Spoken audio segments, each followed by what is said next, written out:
12 ივლისს ბათუმმა რიგით მე-19 შავი ზღვის ჯაზ ფესტივალს უმასპინძლა. წლევანდელი ფესტივალი ჯაზის ლეგენდის მაილს დევისის დაბადებიდან 100 წლის იუბილეს მიეძღვნა და პროგრამის მთავარი ხაზით სწორედ მის მუსიკალურ მემკვიდრეობას დაეთმო. 3 დღის განმავლობაში ბათუმის სცენაზე მსოფლიო დონის მუსიკოსები წარსდგნენ. ფესტივალი მაილს ელექტრიკ ბენდის სპეციალური საიუბილეო პროექტით გაიხსნა. 11 ივლისს კი მსმენელის წინაშე უკვე ამერიკელი R&B-ს ვარსკვლავი ერიკ ბენე წარსდგა, რომლის ხოლო დასკვნითი საღამოკი ფესტივალი ბანკ ჯაზ ბენდმა Ghost Note-მა დაასრულა. ფესტივალის ფარგლებში კლუბ Take 5-ში ყოველ საღამოს after party-ებს 11 გრემის ჯილდოს მფლობელი ფილიპ ლასიტერი უძღვებოდა. შავი ზღვის ჯაზ ფესტივალის ოფიციალური გამაგრილებელი სასმელი Coca-Cola იყო ტრადიციულად, რომელიც ღონისძიების პარტნიორის სტატუსით იყო წელს წარდგენილი. ეს არის ერთ-ერთი საუკეთესო ფესტივალი მსოფლიოში. იცით, ბათუმში ჩამოსვლისას ყოველთვის ისეთ თბილად ხვდებიან, რომ ეს თითქოს ერთი დიდი ოჯახია. ამიტომ ჩვენთვის დიდი პატივი აქ დაკვრა და ფესტივალის ნაწილად ყოფნა.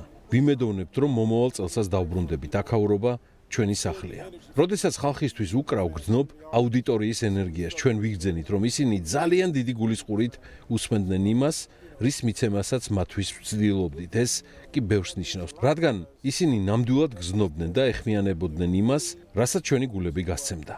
ეს ორმხრივი პროცესია, ენერგიის მიმოცვლა. ჩვენ მაყურებლისგან ვივსებით. ესეთი მუსიკა ბათუმში რო ისვის ძალიან ბევრს ნიშნავს, ეს მართლა სახელმწიფოსთვის აუცილებელიც კი იყო ესეთი მუსიკოსების ჩამოსვლა ბათუმში, იმიტომ რომ შეიძლება ბევრი პოპ ვარსკვლავი ჩამოვიდეს, მაგრამ ეს ადამიანები რჩებიან და უკტავები არიან და ესე ძეგლივი დარჩება ეს ბათუმის ჯაზ ფესტივალის ისტორიაში ეს დღე.